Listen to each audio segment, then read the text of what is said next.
My name is Professor Makwe. I'm from the University of South Africa.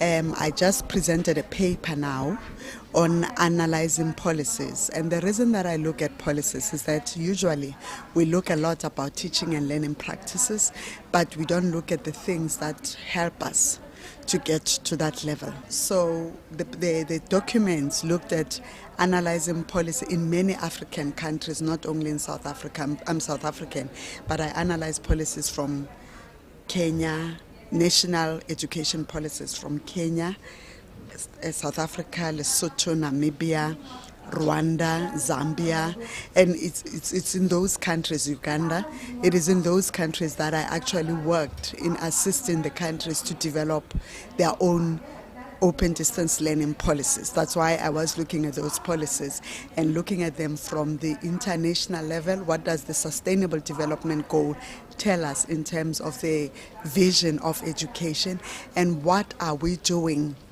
in our countries to ensure that we achieve the Sustainable Development Goal, and whether there is a linkages between the policies, the national education policies, with the international strategic goal, and also with the institutional policies, because institutional policies need to be implemented as operationalize the strategic policies.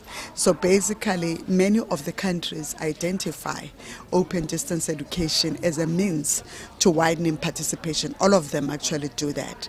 But on the ground, when you look at whether those things are operationalized, there's very little that shows that the countries are actually operationalizing that. So you wonder if when policies are developed, why are not the countries doing what the policies are requesting them to do? Because policies are visionary documents. They look at where we want to go and where we want to be. And yet we do not address what the policies are saying in our day-to-day operations. We just continue with our operations without taking into cognizance what the policies are saying.